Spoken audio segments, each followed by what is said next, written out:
Here we are, Location Luxe. I'm your host, Alan Canas, and here in Season 1, we'll be focused on what we're calling the Great Lifestyle Migration. On each episode, I'll be right here in San Francisco, Silicon Valley. Over the last few decades, we've witnessed a great migration for employment and technology development. As such, the need and demand for homes has been among the highest in the country. These migration choices are giving people an extraordinary opportunity to explore new locations, amenities, and lifestyle options. And that's why we're here. Location Luxe. And this week, I'm so pleased to welcome on location Rick Janson from Denver, Colorado. Rick, thank you so much for joining us here today. Thank you for the invitation. It's my pleasure. Today, we're going to be discussing how the Denver area is so much more than a destination location. It is a beautiful lifestyle. But before we do that, Rick, please tell us a little bit about yourself, your business, and where are you right now? Thank you, Alan. So I've been in Denver since 1999. I moved here from Chicago as an attorney with an MBA in marketing. Started a real estate firm in 2002 and have been a full-time realtor ever since. Right now, I'm in beautiful Greenwood Village, where the rolling hills provide just a gorgeous view of the snow-capped mountains and our bluebird skies. It's beautiful. It looks gorgeous right now. And you know, the question that everybody gets is, why are people migrating to the Denver area? What is the draw? You know, I think a better question is, why would people ever leave? So it's hard. Question. It's hard to figure out, you know, Alan, why anybody would not want to be here. We have 300 days of sunshine. We have the mountains in our backyard. We have one of the fittest cities in the country. And U.S. News and World Report recently for 2020 just labeled Denver, Boulder, Fort Collins, and Colorado Springs. It's the top 4 of the top 5 cities to live in the entire country. Wow. Well, you know, speaking of weather, weather is always used as a topic changer. And one of my favorite stories that you have told, and we hear this so often as something that somebody will say, you know, it'll be freezing in, well, I'll just say it, it'll be freezing in hell before you marry my daughter. It actually did change, 45 degrees? Please tell us that story. And then tell us more about how the weather just changes week to week. Alan, yes, it was a very cold day when we got married in June. My bride and I picked a June wedding date on a Saturday for a beautiful outdoor wedding at a castle up in the foothills. And lo and behold, it went from 85 on a Sunday to 45 by Friday. It rained for 48 hours straight, washed out the gardens. We had a horse and carriage that literally jackknifed in the mud. We had to arrange tents the day of the wedding, pack everybody in, and we got umbrellas and shawls for the ladies. And it ended up being very romantic, but it was foggy, rainy, almost hailed. It was crazy for June. And then 3 days later, it was 65 again. And you have a great story to tell. We do have a great story to tell. But, you know, here it is. We're in February. I'm nearly sweating because it's so hot. And, you know, 4 days ago, we had snow on the ground.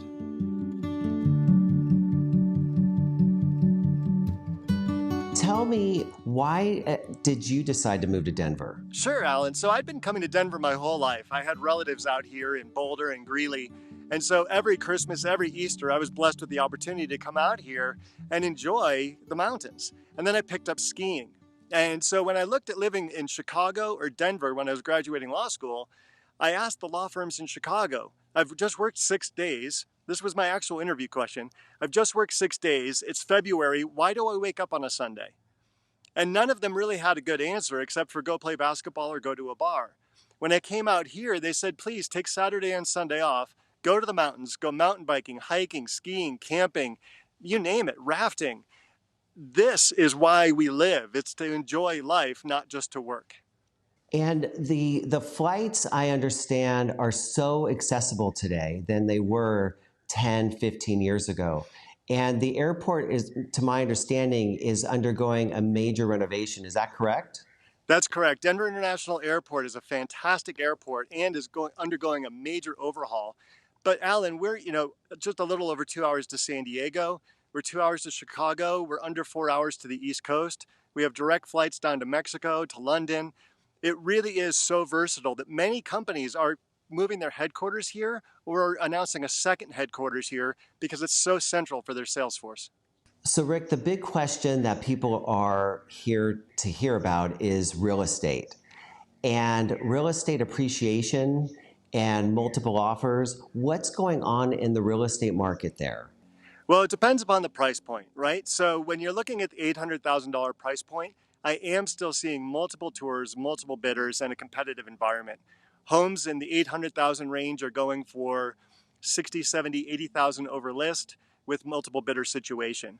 As you creep up into the $2 and $3 million range, you find less of a competitive market, which, as far as I understand, is very affordable for the San Francisco clientele.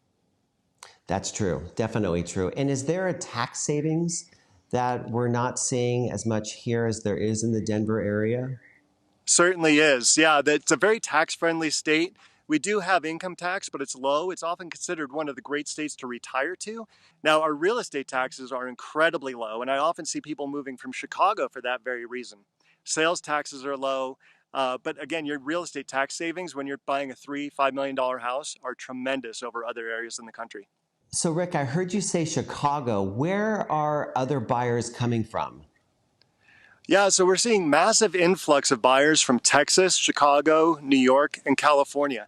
California is a big draw for us because people want the mild climate that they are used to enjoying in California, but they also appreciate the fact that we do have 4 seasons. Oftentimes when people move here and they're out walking their dog in a February t-shirt, they want to buy a second home up in Vail or Aspen or Telluride, which are all very, very close. And they want to buy a second home up there so they can enjoy 14 inches of powder on a Sunday and come Wow. back here and play in flip-flops on a Monday. When buying a house in the Denver area, tell us what we're to expect. Are they fixer-uppers? Are they as is?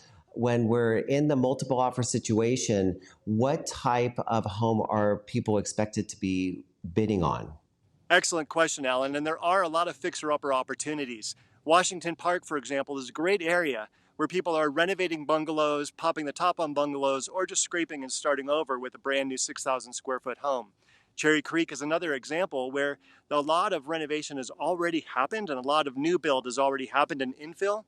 So when you move into a place like Cherry Creek or Crestmore, Mayfair, you have an option of buying a pre-built home, which was done in the past 10 to 15 years, or starting over, and we have wonderful luxury home builders here in town. Then when you move a little bit further outside of town into Greenwood Village and Cherry Hills Village, there's where you start getting estates, where you start getting acreage, where you can get a horse property, or maybe even get a home on a runway where there's communities built around private runways. Wouldn't it be fun to be able to just take your private plane, pull it out of the garage in your backyard, and fly up to Aspen in just a couple of hours? That would be nice. Be a nice dream to aspire to.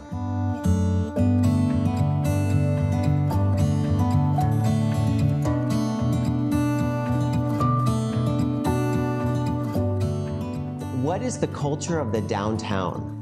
The culture of Denver in general is very friendly. What you're going to find is that very few people actually grew up here. Now, my wife and I gave birth to 3 natives. That's a gift no one can ever take away. But I'm not a native myself, right? I moved here 22 years ago.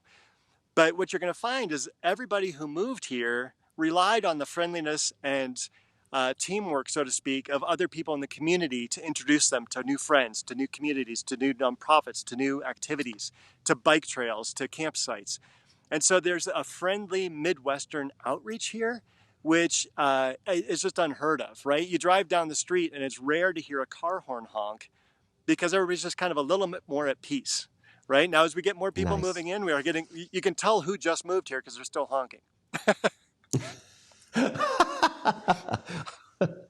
I like that. So you're going to tell when I'm there. Rick, let's talk about home prices. What prices can a potential buyer expect when they're moving to the Denver area? So over the past 6 years, we have experienced anywhere from a 5 to 20% bump in prices every year for the past 6 years, depending upon the neighborhood. So right now, the average price point in Greater Denver is about $600,650. You can still move outside, get a ranch for about 300,000, 400,000 in the outskirts in Lakewood or Wheat Ridge. When you move into the heart of Denver in the very popular neighborhoods like Washington Park, now you're going to start paying 900,000 for a bungalow. Or if you want a house about 4,000 square feet or maybe 6,000 square feet, you're going to start looking at a home that was built in the last 10 or 20 years. And that's going to be priced 1 to 2 million, maybe even pushing 3. When you come outside of Denver to more of the estates and the bigger homes, you're still going to find Denver to be very, very affordable, comparatively speaking. And I'll give you some numbers by way of example. In the past 2 years, there have only been 76 homes that have sold over $5 million. Now, over Wow. $8 million in the last 2 years, over $8 million, we've only had 13 homes sell. So you can take a pick. You can scrape a house in Newport Beach for $7 million, or you can buy one of the biggest homes in Denver for $8. That's amazing. I'm going to take off my mic right now. I've got to move to Denver. Wow. Well, Alan, you're going to be in good company with companies like Palantir and British Petroleum moving their headquarters here and Google setting up a shop. You're going to be in great company and feel right at home. Yeah. And you know what? I know where to find a realtor. What a thrill it's been to have you on the show, Rick. Thank you for joining us for season 1. We really appreciate it. Thank you. Thank you very much, Alan. Appreciate being on here, and I look forward to meeting people who find me on the show.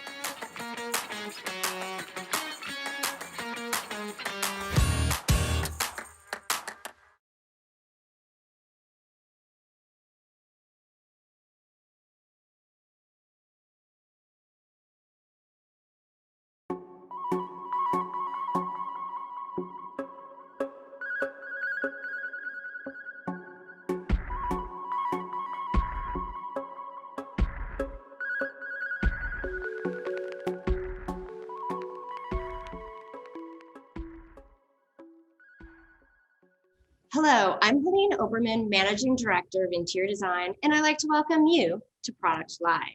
This is our series that delves into the products and trends, grabbing the industry, and in real time, looking at the minds behind the design.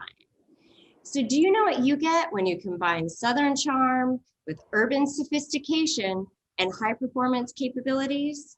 With almost 25 years of experience crafting artisanal products that perform for both indoors and out, and for commercial and residential spaces, Perennials is redefining a new chapter of their business, creating solutions for you, the designer, and for your clients to live fearlessly.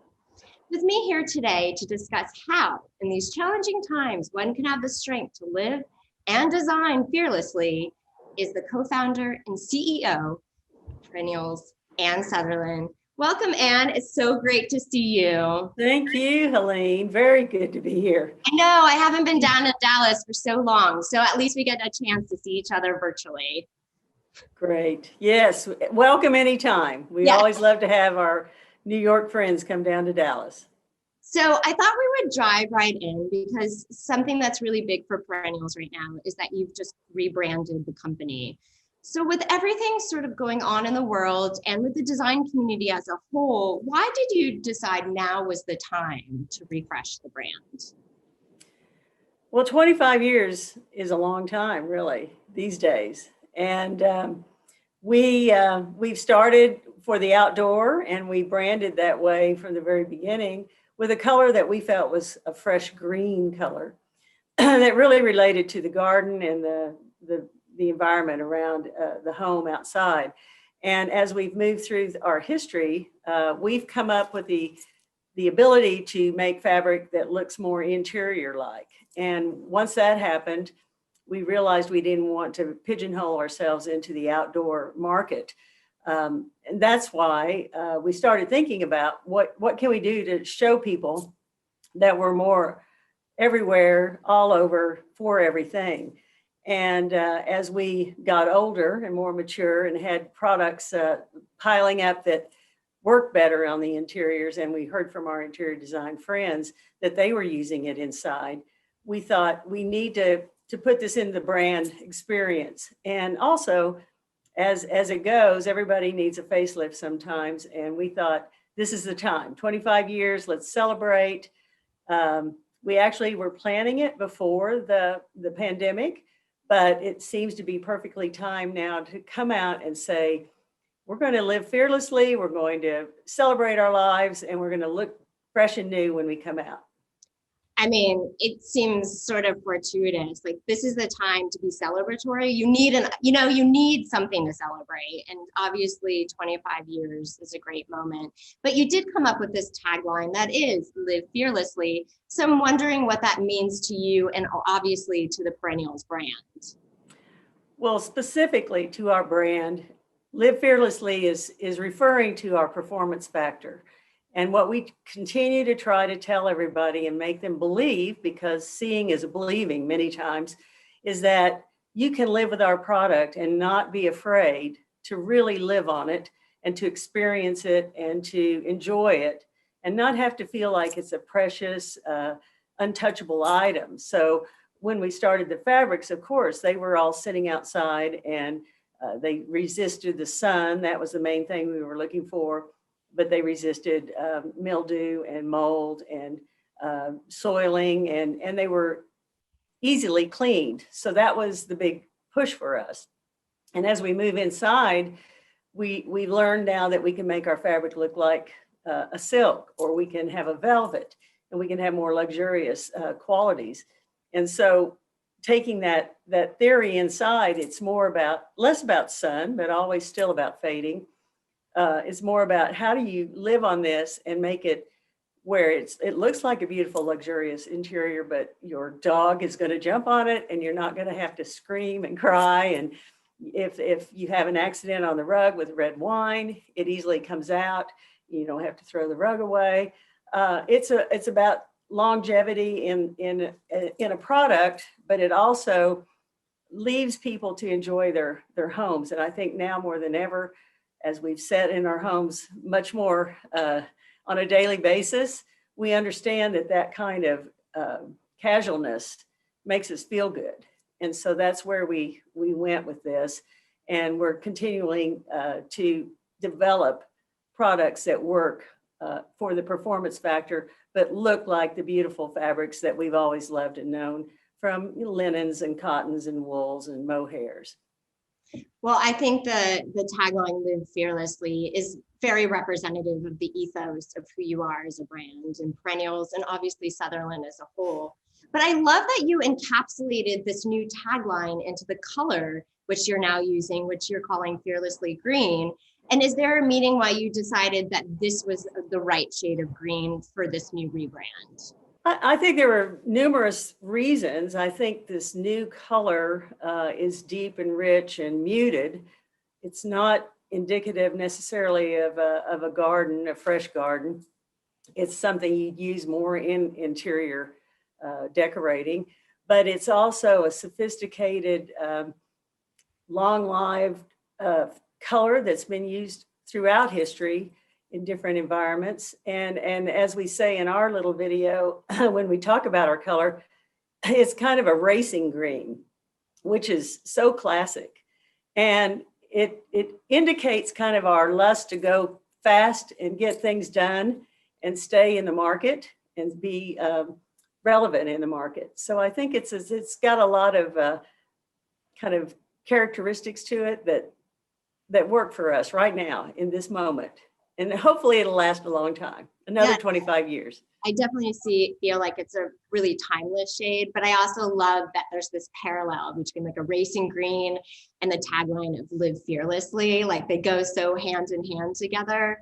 But, thinking about the rebrand in conjunction with this, you actually just launched your new Villa del Sol collection. And in a time when we find ourselves really homebound, you've created a collection around the theme of escapism. So how did you find the inspiration for this new collection?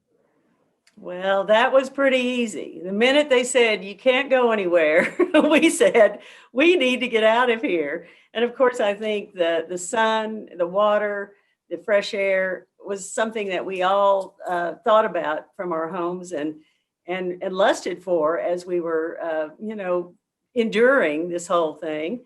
And we had just recently finished a collection called C'est la Vie, which was ending the 2019 year, and it just kind of fortuitously came about, and it just seemed so classically perfect, the titles of our collections.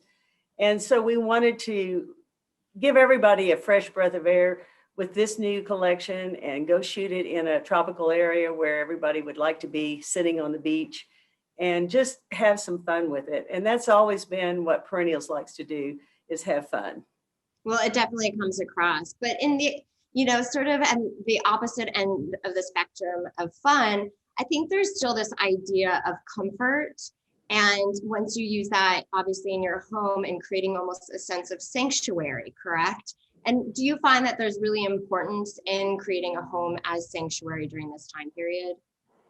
Absolutely. I think that's given all of us a step back to think about family and home and how important it is to all of us. I think I talk about going fast, and I like to do things quickly and in the business, but I think it gives us all a sense of maybe the world was going so fast that we should step back, take a look at our friends around us, our communities, and stay home a little bit. And it really did slow us all down, of course, it did. But that's not all bad. And I think our comfort level in our home in the world today, where there's so many challenges and so much stress, is a real important aspect that we all need to look at. And I think now, even as we sit here today and we're filming, I'm in the showroom, but you're in a home.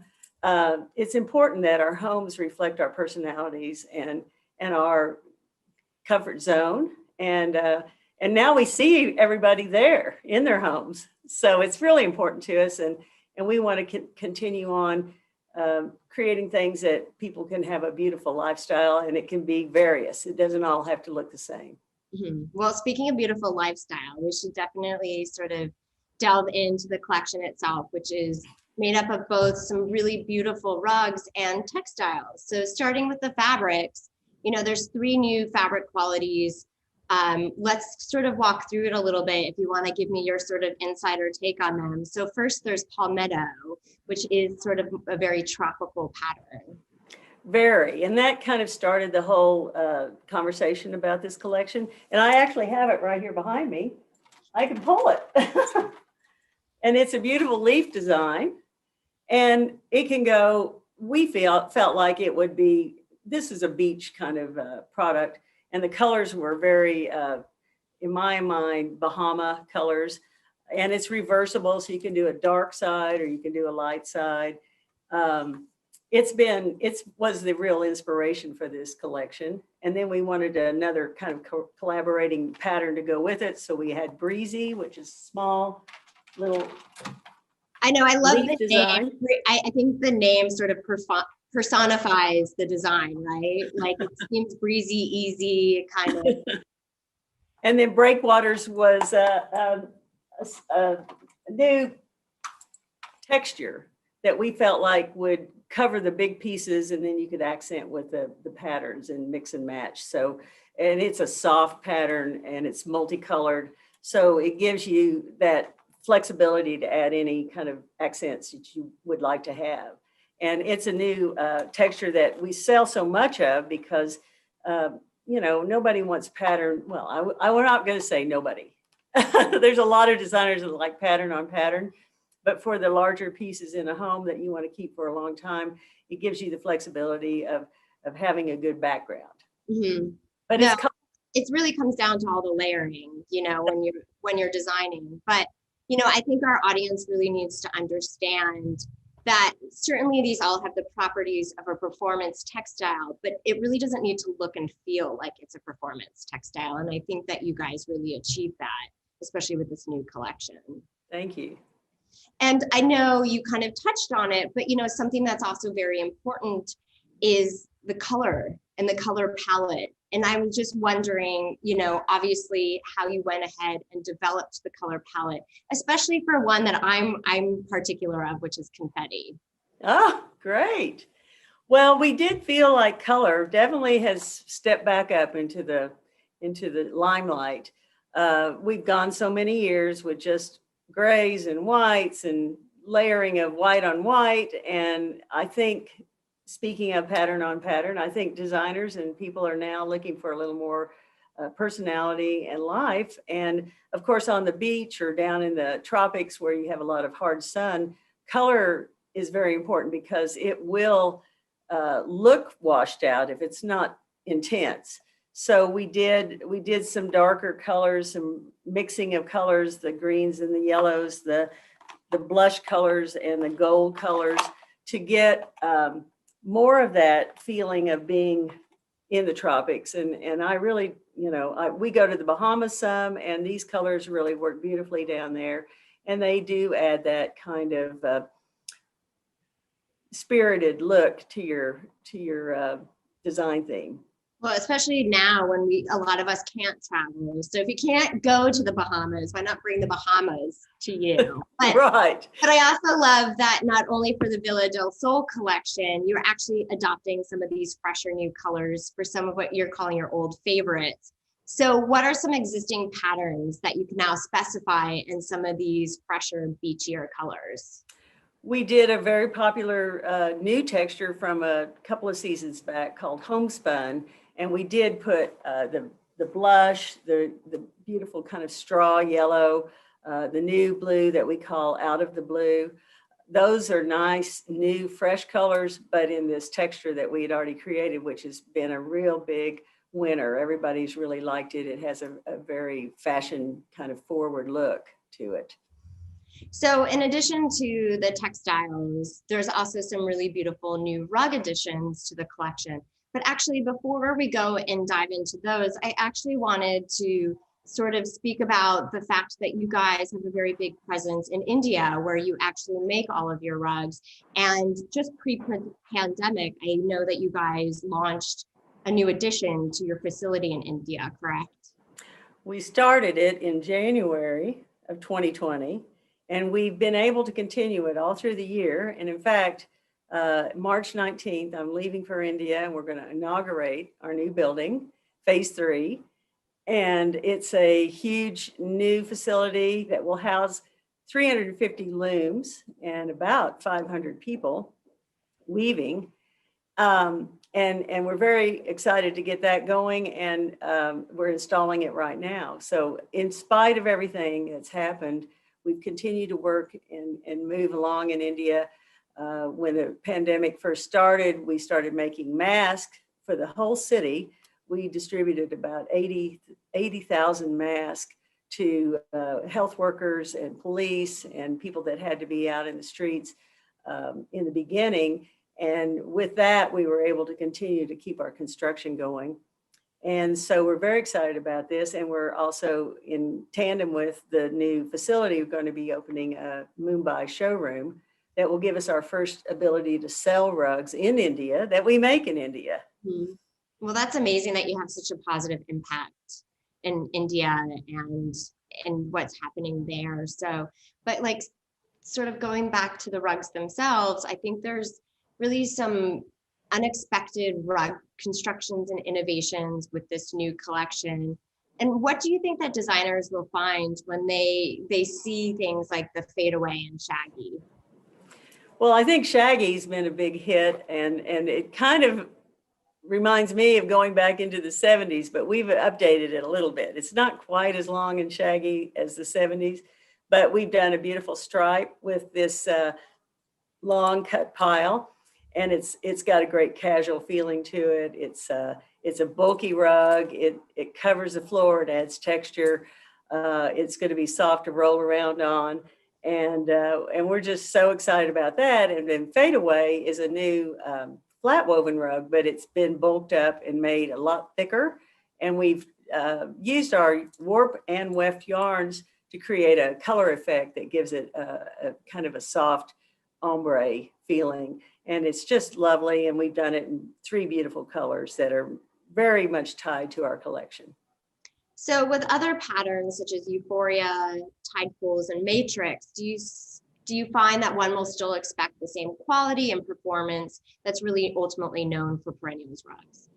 Well, yes. I mean, it's all made from the same solution dyed acrylic, and we treat our yarns differently for each rug. but everything has the same performance factor to it. The Tibetan knot rugs, the Euphoria rug pattern is, of course, the most luscious rug that we do and is most suitable on the interiors. And it's just a great quality, will last for years and years and years. And it's got the most beautiful color combinations in it that really the whole collection of textiles lands on top, and it all speaks to each other. So beyond this beautiful new Villa del Sol collection, and what are you sort of looking ahead to for 2021, whether it's new products or anything that's really aligned with the rebranding of the company? We have some, I think, very exciting things on the calendar right now. One of our new collaborations is with Vincent Van Dyson, and Sutherland Furniture has already been collaborating with Vincent, and we have some wonderful collections already in the market from him. But further to that, just like when we started Perennials, we felt like we needed a fabric to tie back to the furniture that we were putting in the market.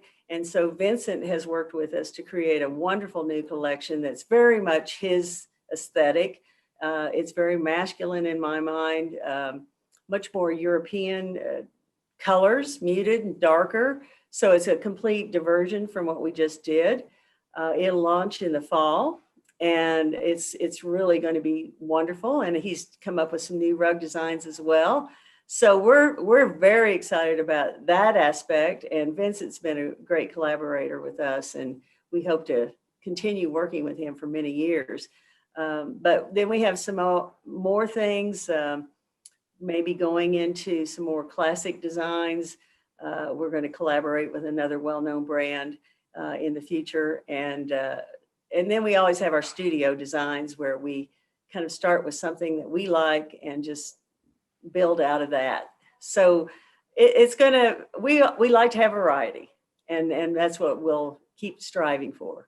No, I mean, I think the one thing that we know for both Perennials and actually Sutherland is that you guys always really do. It's all about the quality that you really present to the design market, and actually this great passion that you have for your design collaborators, and then, you know, the designers that work both outside the studio and of course in your own studio to create some beautiful product. And I just want to say thank you so much for your time today, and really for your insight, of course, for the rebranding of Perennials and for your new Villa del Sol collection. And of course, to all our design friends out there who want to live and design fearlessly, please make sure to check out the Perennials website to learn more.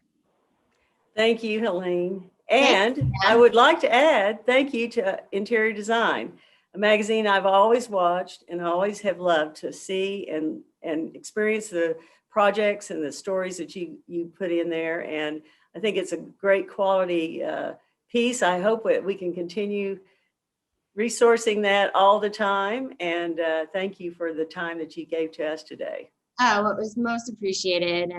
And like I said, I'm sorry that we're not down in Dallas with you guys, but, you know, much love to you and David, of course, and to Jordan and the entire team. So we are most appreciative.